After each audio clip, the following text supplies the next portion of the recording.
Screw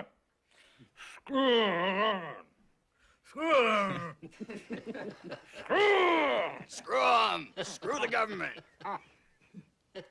Hey everyone, Happy New Year. Hopefully we can all get this year going off on a high note. Hopefully I can get this first video of the year going off on a high note. Please hit that like button, subscribe, share, all of that good stuff to really help the channel out as I try to get it going and get it onto its feet.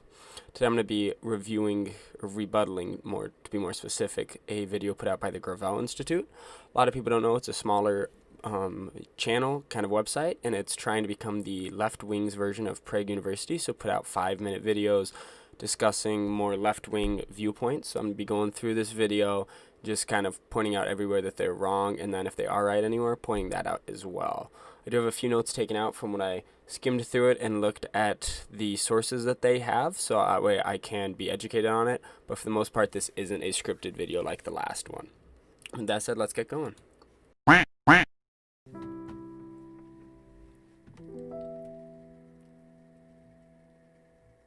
There's one thing Americans can agree on. We value democracy.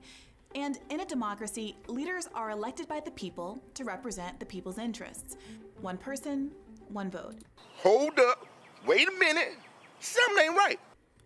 Alright, she was correct until the one person, one vote thing, because that's a true democracy, but the America, the United States, has this fun thing called the Electoral College, which the Gravel Institute completely disagrees with. By the way, it's spelled like gravel, and it makes me mad that they pronounce it Gravel, but to be polite, we're going to keep calling it Gravel. But the Electoral College is not one person, one vote, so the U.S. people, everyone in the U.S. does not agree on that, necessarily. So they're trying to slide that in there. They do have a completely different video on the Electoral College, which I might end up covering at a different point. Who knows, honestly, at this point. But, yeah, they're trying to make assumptions to make you agree with it and put these ideas in your head. So, why does everyone agree that the government doesn't really work for us? Conservatives have an easy answer. Big government is the problem. They say the government infringes on people's freedoms and is constantly getting bigger. I mean, if you look at everything that's gone on in the world, I think it's very easy to say, yes, the government is getting bigger and does infringe upon your opinions. I mean, not your opinions, your freedoms, excuse me. If you want to look at just this past year with everything that happened with COVID, the government has gotten big enough where they can shut down states and cities and force people to stay in their homes, force you to not open up your business, force you to wear a mask, all sorts of things which are infringing upon your freedoms. If you're going to make the argument that you need to infringe upon those freedoms in order for safety, that is one thing to do. But it is very clear just with this past year that the government can infringe upon the freedoms when it gets big enough, which it very clearly is big enough to do at this point. They say that if we just defund expensive government programs, we could lower taxes for the average American. I mean, that's pretty simple math. If you defund government programs, let's say there's $100 million in a useless government program, $100 million that they want to send to Pakistan so that they can have gender studies there. If you get rid of that $100 million it isn't spent, the government doesn't need the $100 million, then you can save people money because you don't have to get that $100 million in taxes, even though they just end up borrowing a bunch of money. It doesn't quite work that way, but still, if you don't spend as much money, you don't need as much money. Therefore, the taxpayers can keep more money. Feels like really simple math to me. With that money back in the hands of ordinary people, they say, people could handle their problems on their own. But there's a big problem with that. It's just not true. Sure, the US government is big, but not as big as it used to be. As a percentage of the economy, federal spending is smaller now than it was in 1954. Okay, that's awesome. If they're spending less now than they did in 1954, super happy about that. But they're still hiring more employees. They have more employees now in the federal government than in 1954 per capita. So I'm sure that if you got rid of a lot of those jobs that are really useless because the government is not efficient, then you will be able to even reduce that spending even further, giving us smaller government and not needing as much. And the US spends less on government than other countries. like Germany or Finland, that have lower rates of poverty and higher rates of economic mobility. Okay, so I looked at this study, and what it does is it measures the difference between fathers and sons for economic mobility. And honestly, I don't think that's a great way necessarily, because they're saying, if your father's rich and then you're rich, you're more likely to kind of stay in that bracket. And that is true. But if you want to look across more generations, there is a decent amount of change that happens within the U.S. Then if you want to look at that in a different way, then you'll realize that it's actually good that that's not changing as much between fathers and sons, because it means we are not having estate taxes as much as high of an estate tax as other countries. So if I die, I can just leave my money to my children rather than having it be taxed, even though all of that money has already been taxed. Estate taxes are a horrible thing. It's taxing you on things that you've already been taxed on. And it's de-incentivizing people to work, or to work as much and maybe to work longer, to improve the economy further, to put their labor into the economy. State taxes are really bad. If you didn't have them, then people are going to always want to help out their children. So maybe they'll work a few extra years. That way they can have a little extra money to leave to their children when they pass. Mobility. The American dream is more alive in these big government countries than in America. Also, it's really not hard. If you're poor, there's only 3 things that you have to do if you want to get to the middle class with like a 99% chance success. Graduate high school, get a job, don't have children until you're married. It's that simple. If you have fathers in the homes, which a lot of these big government programs disincentivize, if you look at welfare, as that gets bigger, less children go into the home, and then that causes a myriad of issues, then you will see exactly why this is an issue, and that the American dream is super achievable. All you have to do is those 3 simple things. And there's no truth to the claim that the bigger the government, the less free the people. In fact, the countries that the Cato Institute, a libertarian think tank, ranks as freer than the United States, countries like Sweden. So one thing with the big government sucks thing is they noticed a trend in the government getting bigger, especially under the Obama administration. So therefore, you need to get someone in there to make the government smaller. And then also give more freedom. So if you do want to look at that, those might be, and there could be a bunch of different issues why. You could look into exactly what the Cato Institute does to rank these countries, but I actually just decided to look at how the U.S. was ranked from the earliest I could find according to that exact same study as 2015. The U.S. was ranked 20th. In 2016, they were ranked 23rd. Those are the Obama years, because Trump really wasn't president until about 2017. And then the U.S. was consistently ranked at 17th through the Trump years, except for 2019 when it was ranked 15th in the world. So if you look, the big government under Obama had a worse ranking in the Human Index Forum. Then all of a sudden, if you go to the Trump years, it is reduced, or it does get a higher ranking on that forum. So when you get someone in charge of the country who isn't as for big government, all of a sudden we get better in those rankings. Or Denmark have much larger governments relative to their populations than the United States. A large government. And that is with Trump in the presidency, who isn't necessarily small government, just against a lot of different government sanctities. So he's still very much pro-border control. He's increased funding in ICE, tried to build the wall, working on that. He's, again, the big thing, immigration, that is expanding the government. And then he's also done a lot of different things in trade, and he's not quite as open market as a lot of people would wish.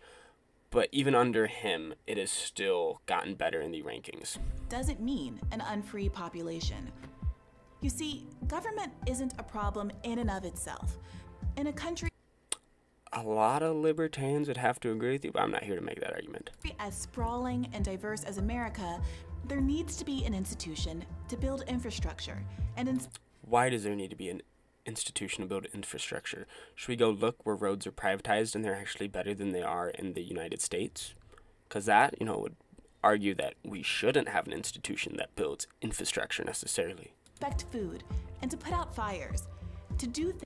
There actually has been privatized fire departments, and if there was more of them and it wasn't as odd, they probably would have stuck around longer.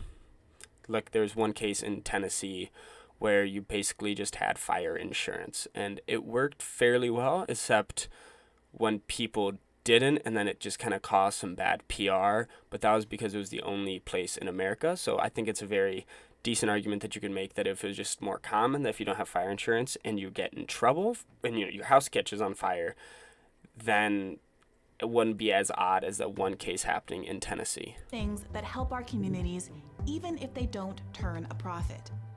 Think of the U.S. Postal Service, which provides hundreds of thousands of good jobs while allowing people to cheaply mail packages across the country. All right, let's look at how things are shipped through Amazon, because they're going for efficiency. They're trying to be as successful as possible. They use UPS and FedEx. If you order a package through Amazon, that's what it's going to be coming through. It doesn't come through the United States Postal Service because it's not that good at its job. There's been so many issues with the United States Postal Service.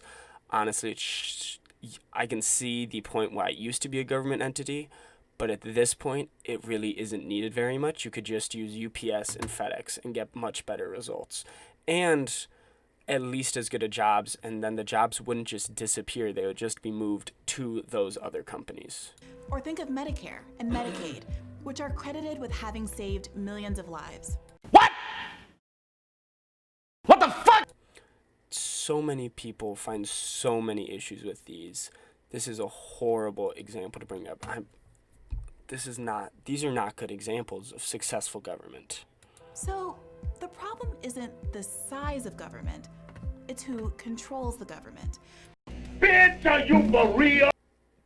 If government is big, you can't guarantee that you're always going to have the good people in power. Because honestly, the best form of the government is if you could just have the perfect leader make 100% of the decisions, and then everything would work just smoothly. But eventually that person's going to leave power. And at some time down the line, you're going to have someone who's not perfect, and then it'll get worse, and then that'll open the doors for worse people, and eventually you're going to have people in power who don't disagree with you at all, and they're going to be making very selfish decisions, because the famous quote, power corrupts and absolute power corrupts absolutely. I think I just messed that up a little bit, but you all get the point. So big government is the issue because it is going to attract the people that you don't want it to attract. The reason it feels like our politicians don't work for us is because, well, they don't. Republicans and Democrats alike are working for the people who line their wallets. I will agree with this point here. Now, where they take this next logical step, if I remember correctly, really stupid. But I'll give them this point, yeah. Everyone just works for whoever's going to pay them. Instead. That's not just my politics. That's the academic consensus. In 2004, I hate consensuses. Academics is a field, it's a research. You're researching things. A consensus doesn't mean it's right. And I doubt there's a consensus.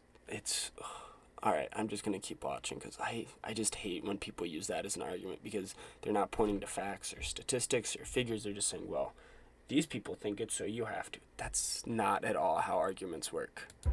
A Princeton University study found that economic elites and organized groups representing business interests. Also, they don't even back up a consensus. They don't say, here's 99% of, people who research economics agree with, or who research government, or who research freedom. And nope, they just go, here's this one study, so clearly this previous statement is correct. Have substantial independent impacts on U.S. government policy. Absolutely. Economic elites and organized groups are going to have a substantial impact because when the government has power, they all of a sudden are incentivized to do it, because if the government can keep you open during the COVID lockdown, you might as well put money into the wallets of people in Congress, people in the Senate, presidential candidates, everyone, because it's going to help you out. If you reduce the amount of government, then you're going to reduce the amount of people putting money into government because they will be less incentivized to put money towards our politicians. More than that, they found that the desires of regular people have zero impact on policy adoption. Not a little impact, not barely any impact, no relationship at all. And I'll let them back this up. it's a truth that has been understood since the founding of the United States. They don't explain why or anything like that at all. They make one argument, and then I guess they do a little bit. That was a little mean, actually. Thomas Jefferson wrote of his desire to crush in its birth the aristocracy of our moneyed corporations. How did he want to do that, though? They leave that out. But blinded by swanky dinner parties and big donations, some politicians have forgotten his words. Because the government grows, so of course they're going to. And then the businesses are going to say, hey, if we donate money to this person's campaign, get them elected, blah, blah, blah, they're going to help us pass policies. So by having a big government where these people can actually make changes that are impacting the economy and favoring one business over the other, you're always going to be, persuading these businesses to put more money into politicians. That way they can always get legislation that helps them out. A big government incentivizes people who want to expand it to get in, just because they're going to be the people who are funded. Top ranks of both parties today are filled with billionaires, banking executives, and wealthy lobbyists. Corporations regularly give money to politicians on both sides of the aisle, guaranteeing their influence no matter who wins an election. Yes, because it's a big government, so they know that they need to have money in there so that they can keep the government large. That way it can always help them out. When COVID hits, when the housing bubble crashes, they're always going to have people in there who will help them out because the government is that big. So once again, it seems like big government is kind of an issue with everything they're putting up. Whoever wins, you lose. With a government under the control of corporations and the rich, the system has been rigged completely in their favor. Wait, are they saying a small government is controlled by corporations and the rich? If the government is small, what is there to control? I think that's their premise for the video. What? So small government is controlled by the rich and powerful. But why would they care to control a small government? What is that going to do to help them? They did not think this out. Holy In the 1950s, when the economy was growing faster than ever, the richest people in the country paid an income tax of 91%. That's wrong. That's just a straight... It's factually true, but it's not honest because there's a million loopholes that they could jump through. That's why you just need a flat tax. Everyone pays 30%, whatever, that's a little high. But pick a number, everybody pays that. That way everybody pays their fair share. The corporate income tax was above 50%. But after decades of tax cuts for the rich, the 400 richest Americans pay a lower tax rate than the bottom 10%. All right, let's go back to that. This very well may be true. They actually didn't have the source in their video at the time that I did this for that one, so I couldn't exactly find the link to double check this. And I was so annoyed by their previous point, I probably should have put that research in. But flat tax, once again, smaller government, you need less people to worry about it, to go through taxes. It'll be a lot simpler. You get rid of loopholes, you get rid of all of that jazz, and you make it very simple. Everybody pays the same. Corporations, elites, and the politicians they control will justify this inequality by saying that different rules for them mean more wealth for all. Yes, but is that who you're arguing with? The rich, the elite? I thought you were arguing with people on the right side of the aisle who said that big government sucks. And those people want everyone to play by the same rules. That's why you need a smaller government. That way they can't be paying them off. But recent history shows that's not the case. While American workers have become dramatically more productive, their wages have stagnated or fallen.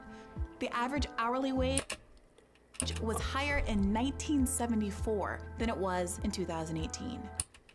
But we have more things. This, if you want to argue with that, you can get into a whole economic discussion. If you want to argue for the minimum wage, which I think is what they're trying to set up here, then absolutely feel free to do that. But the poor people aren't worse off.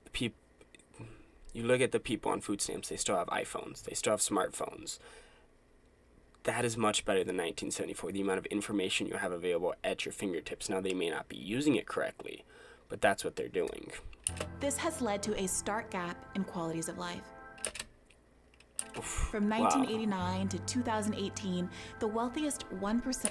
So quality in life, once again, you have an iPhone if you're poor in America. That is incredible.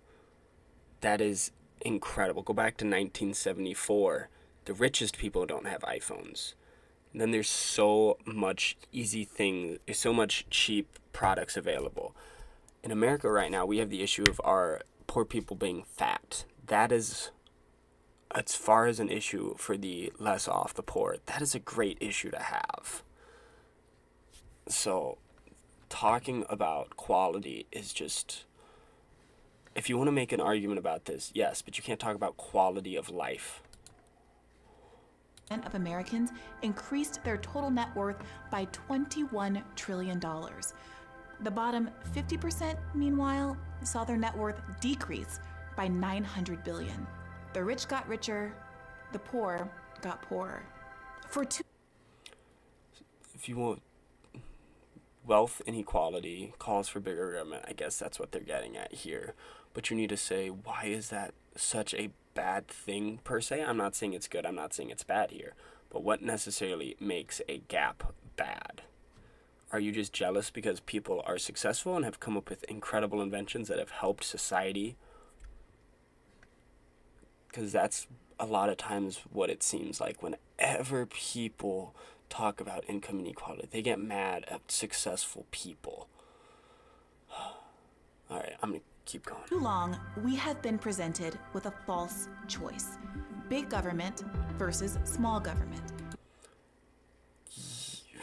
Yeah, I guess I'll let that slide. It's a simplified version. It's a quick video, so yeah. We're right to be skeptical of the people who lead us. They don't work for you or for me, but it's not because government is big. It's exactly because the government is big. It's because it's bought. Yes, and if it's not big, there's no reason to buy it. It's the same point over and over. I'm Brianna Gray, contributing editor at Current Affairs Magazine for the Gravel Institute. Jeez. Alright, also, this is really nitpicky, but I hate this. It's ugly. It looks like it's a staticky 70s design. Yeah. Thank you for watching this video. Also, pick a better font. Pick a better font. If you believe in our mission... Alright, that's it. It's done. Yes, Mr. Frodo. It's over now. Thank you so much for listening and watching that video. If you enjoyed it, tell me why in the comments. If you didn't enjoy it, also say why in the comments. Leave a like, a subscription, and share this video to really help this channel get growing and get us off its feet. See you next time.